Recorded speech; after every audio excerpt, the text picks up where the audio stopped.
quack is as fit for a pimp as a midwife for a bard.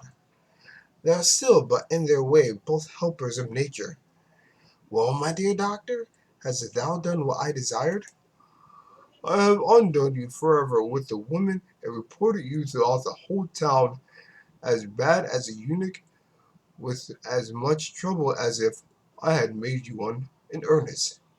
But, but have you told all the midwives you know, the orange wenches at the playhouse, the city husbands, and the old fumbling keepers of the end of the town?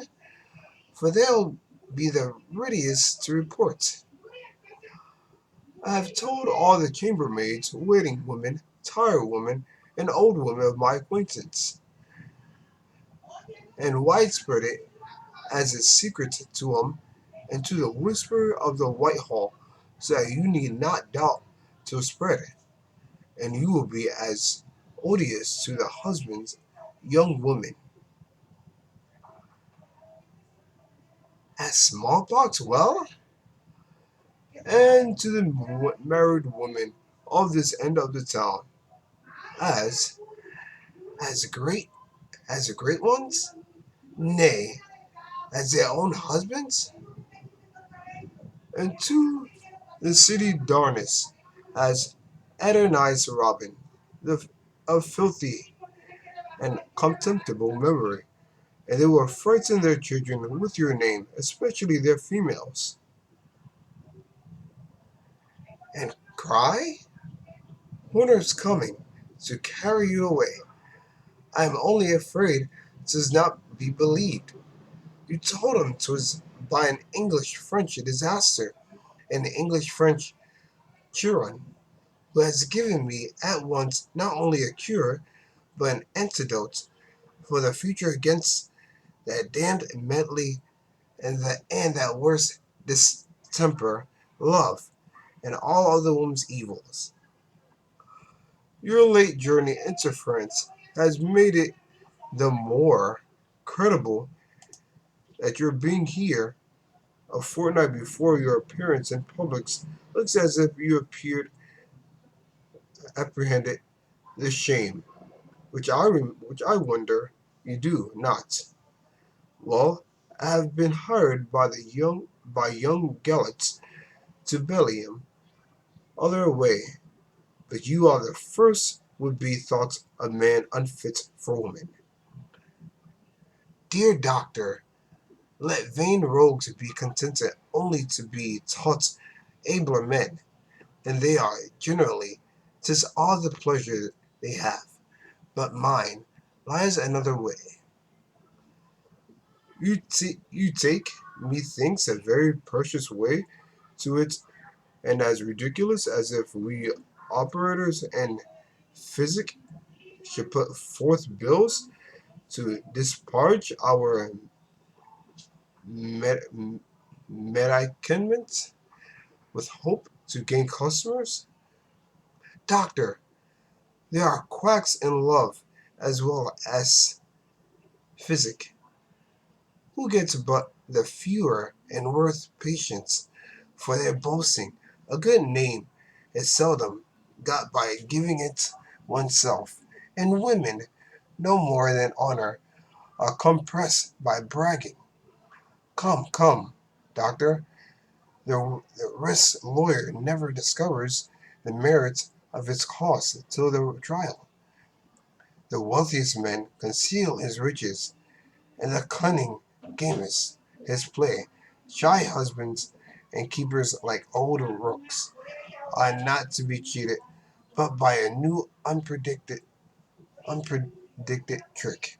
False friendship will pass now, no more false dice upon them, no, not in the city. Enter boy. There are two ladies and gentlemen coming up. Apoc, some unbelieving sisters of my former acquaintance, who I am afraid, except their sense should be satisfied of the falsity of the report. Enter Sir Jasper Fidgets, Lady Fidgets, and dainty. No, this formal fool and woman. His wife and sister? My my coach Bergen just now, before your doctor, sir, I look upon as an occasional reprimand to me, sir, for not kissing your hand, sir, since you're coming out of France, sir, and so my disaster, sir, has been my good fortune, sir, and this is my wife and sister, sir. What then, sir? My lady and sister, sir, wife, this is Master Horner. Oh, Master Horner, husband. My lady fidgets, sir. Oh, so, sir. Won't you be acquainted with her, sir? So the report is true, I find, by his coldness and aversion to the sex. But I'll play the wag with him. Pray salute my wife, my lady, sir.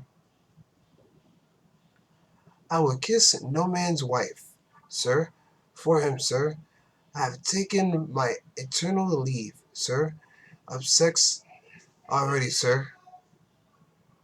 Ha ha ha! I'll pledge him yet. Not know my wife, sir. I do know your wife, sir.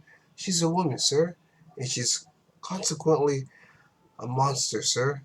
A great monster than a husband, sir. A husband? How, sir? So, sir, but I make no more joke hold, sir.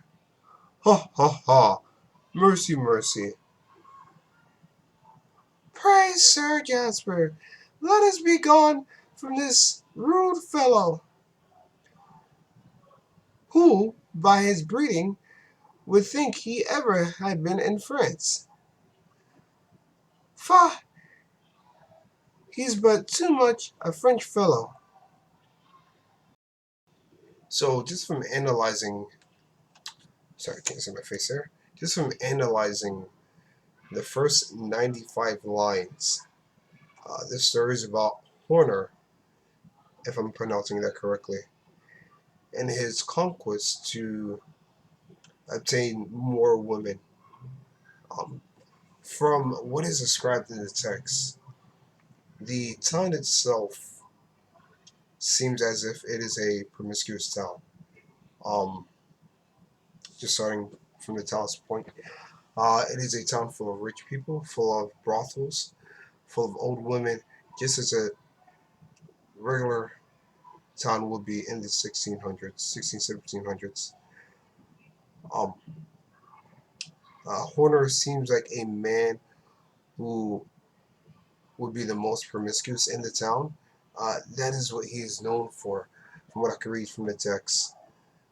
It would seem that he went to France and came back deliberately to spread this rumor that he is a eunuch. A eunuch is somebody who basically neuters themselves, and by doing so, they have no desire for any woman.